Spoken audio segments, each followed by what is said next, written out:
Hello.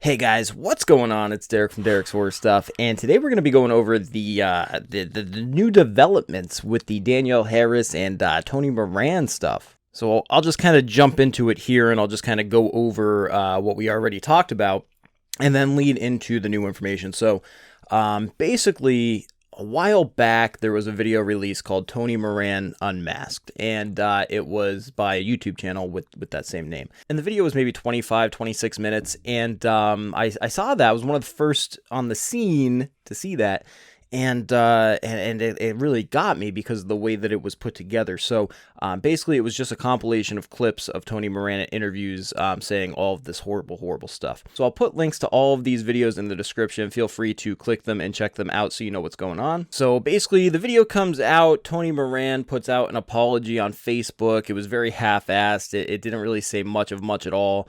And again, video is in the link, but he put up this apology and then he deleted it like immediately after that. And since then, he just kind of keeps saying, hey, I apologized already. I apologize. Leave me alone. I said I'm sorry. But the apology in question was more, I'm sorry for the language I used. I feel bad for it. And then just jumped into something completely different. And then it was deleted. So honestly, it kind of didn't mean much anymore once it was deleted. So the most recent developments are, Danielle Harris and Tony Moran were at a convention. Danielle Harris went up to Tony Moran on Instagram Live, and she was like, hey man, look, I'm going to catch you off guard. I'm going to ask you some questions about this video.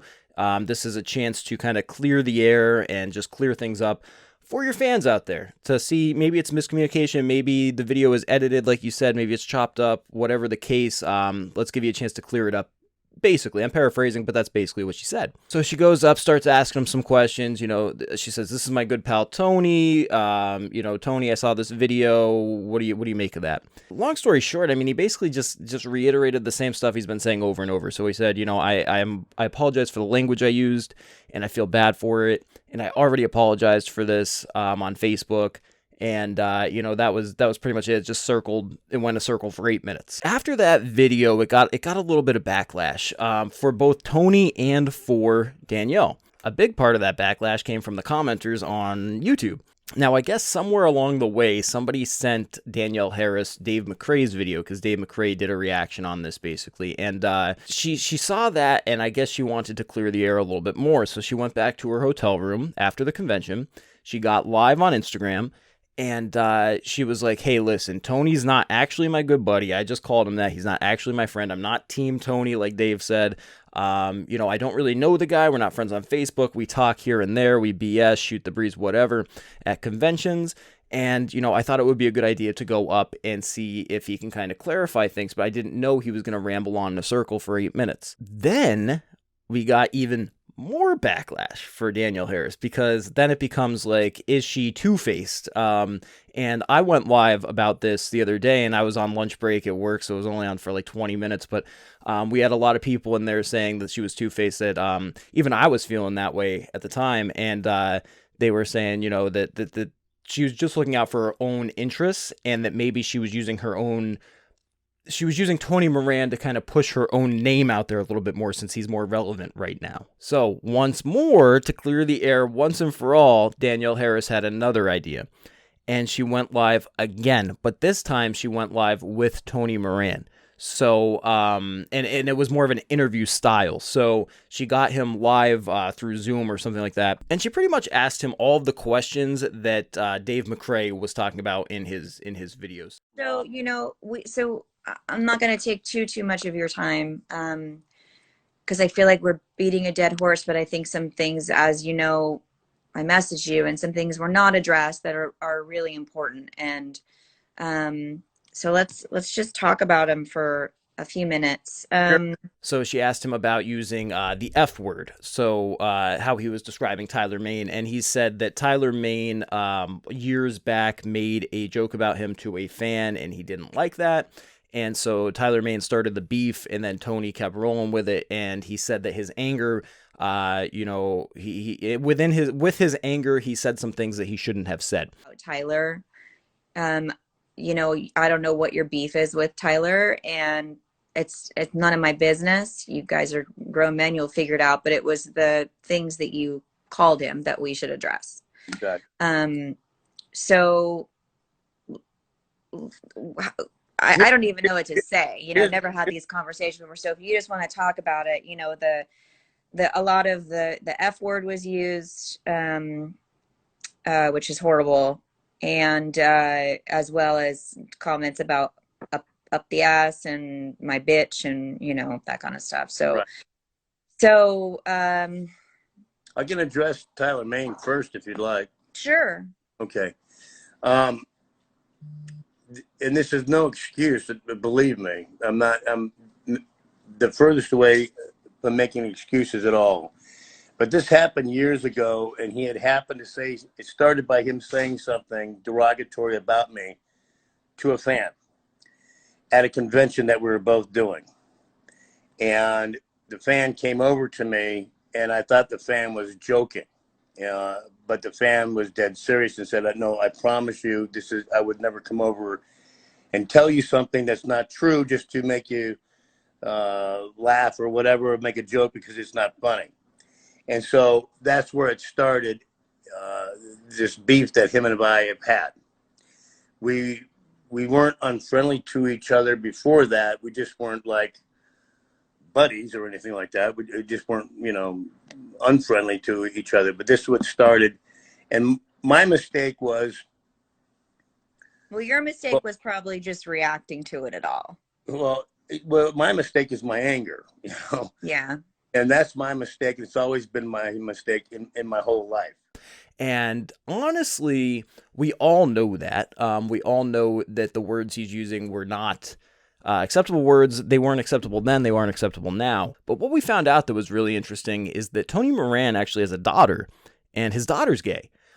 So for him to be using these homophobic slurs was it makes it a little crazier, you know? And, you know, he said in the interview that hopefully his daughter doesn't see these videos, but I mean, he said she's going on 16 years old. She has the internet. His name's all over the place. I'm sure she's seen the videos. So, hopefully they can have a talk and, you know, kind of go over that, because I don't know. I'm not in that situation, but if I was, I feel like that would be really hurtful to hear, you know, my father saying those kind of things. But, you know, like I said, it's not me, so I'm not sure how it's going to go. But that was a little bit, you know, of not a mind blower, but it added a little bit extra to this, because it's like, how are you still going to be using those words and you're living in a situation where, you know, those homophobic words can really, really, really hurt somebody. So, you know, hopefully they can clear that up. But I did appreciate that Danielle Harris asked him that, and that he did elaborate more than usual on it. She also asked him about Jamie Lee Curtis and John Carpenter, and he apologized for that as well. He said that he has no proof about the Jamie Lee Curtis stuff. He has no proof about the John Carpenter stuff. He said that he saw Deborah Hill on set one day wearing big glasses, and she had a black eye around the brim, and he assumed it was abuse because of his abusive upbringing with his abusive father. So, you know, again, you can see that, but to say these things, if you don't have proof or even know that's what happened, it could really soil somebody's reputation. So that's kind of been a big thing this whole time. So that's no proof that Jamie Lee Curtis was doing that, and it's... None whatsoever. You know, aside from that, he did touch on some other stuff. She touched on William Shatner with signing masks, things like that. I don't know how many people really cared too deeply about that one, whether it's true or not. If William Shatner signs masks, I do not know. Personally, I do not really care. So if he's wrong or right, it doesn't matter to me. But yeah, guys, I mean, long and short of it is, I think that Tony Moran, he seems now like he might be sincere in certain aspects still. So I haven't completely changed my mind. I do think that he is sorry for what he's done. I do think that we shouldn't, you know, we're in an age where you have to be very careful with what you say, because it can definitely come back to haunt you, and you should always understand that you should be careful with what you say, especially on the internet, because it can hurt people and it can hurt you later. Do I believe that he's sorry for the use of the words he said? I do believe that. I do believe he's sorry for his past actions, and I do believe that he needed somebody to kind of push him in the right direction to say these things, because you know, Tony, as we've noticed, he's an older guy and he has a tendency to just ramble. And when he starts rambling, he just keeps digging himself in a hole and just saying the same thing over and over and over again, and it gets nowhere. So I am glad that Danielle Harris was able to kind of calmly, you know, put him in the right spot and just ask him these questions. And then I was actually grateful that she cut him off in certain spots to move on to the next question, because again, he'll keep rambling. So at this point, do I believe that he's sincere in his apology? Yes, I do believe that his apology is sincere. Do I believe that he would be apologizing for any of this if it were not brought up in a video on YouTube and he lost, you know, convention appearances and fans from it? Absolutely not. Do I believe that he would still keep doing these things to this day? I don't know, because I don't know him. Those interviews were relatively recent. And if his daughter is going on 16, like she was alive, you know, when this happened. I don't know if he knew or she knew that she was gay, but either way, to be saying these words, it's just, it was a shock to everyone, but I'm sure the LGBTQ community would have taken it the hardest and would have been the most offended by it, obviously. And because they make up such a large percentage of the fan base, it is something that he should be really, really focused on apologizing for, and not just apologizing, but not doing it in the future. So basically, guys, I'm guessing just time is going to have to tell with this one. Now, personally, I'm still not a fan. I'm still not going to pay for his autograph. I'm still not going to do this or that. Just like I said in the original video, do I believe that throughout this entire thing, certain things got misconstrued and blown up? Yes, I do. Do I believe that certain parts of that Tony Moran Unmasked video were chopped up? Yes, I do. But again, he said, even if they're chopped up, he had said these things. It's still him saying them. So no matter which way you put it, he was still in the wrong. So, you know, again, that's where I'm at. I mean, a lot of people have been reaching out, asking me for my opinions. When that live was going off, I was at work with that interview. And man, my phone was just blowing up. It was crazy. And, you know, I appreciate that. I appreciate you guys all reaching out to me about it. I saw that a lot of people were contacting Dave about it because Danielle Harris said she might want to talk to him. So, you know, who knows how that'll go. But, yeah, I mean, let me know in the comments below what you guys think. Do you forgive Tony Moran? Should we forgive him? And do you harbor any ill feelings towards Danielle Harris at this point for being involved? I think that she was just trying to clear the air. I think that in the beginning, she didn't quite know what she was getting herself into. And I think that once she figured out the backlash that could come with that, she went back online. And I think that she backpedaled a little bit to try to clear her own name. So I didn't think that was very cool. If it was like one of your friends, you know, and you did that, I think it'd be wrong for you to go back to your hotel and be like, listen, I hardly know this guy. I'm just trying to clear the air.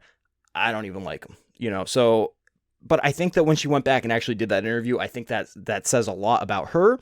And I think it says a lot about Tony for actually wanting to do that. He didn't want to read the comments even because he knew how bad they were. But apparently a lot of people in the comments were actually forgiving him. So let me know what you guys think in the comments below. If you're not already, hit that subscribe button so you keep up to date with all the new content, all the new horror news, all the unboxings, everything like that. And I'll see you guys in the next video. Peace. You know, and I haven't, you know, those, like I said, those were comments I made a long time ago, and I realized back, you know, I don't make those comments anymore because I know the mistake I made. I stopped that years ago, but I did do it, and it's shameful, really shameful of me, and I know it, and I got to live with it, and that's just the way it goes. No matter how many people feel better now, which I hope every single person feels better now that by you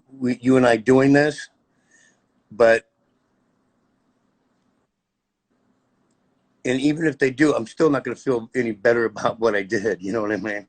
It's not going to make me feel any better about myself because it's shameful. I just hope that the fans and the gay community and all that, they just go, cool, you know, okay, he apologized, you know. That's it. That's all you can do. Because it deeply hurt. Apologize and then change your ways, you know. And I mean it, you know. And so and if they forgive me, they forgive me. But I'm not. That's not why I'm doing this. It's not about being forgiven. I want to, but that's not the number one thing. Forgive yourself and that exactly. And be better. It's been a real bitch, let me tell you. But it's my fault. I'm paying a price for it. Well, yeah. I mean, I don't know you that well, but I know a really soft, lovely side of you. So, um, I would like to see more of that guy, than the other guy, because life is short. You know, we don't need to carry all that heaviness around with us. Right. So, I completely agree. I completely agree. If we keep talking about this, I'm going to start crying again. And I don't want to do that. don't cry. Don't cry. Enjoy the rest of your night. Go get some barbecue. Have the conversation with your daughter before she sees everything, and we move on. Tomorrow's a new day.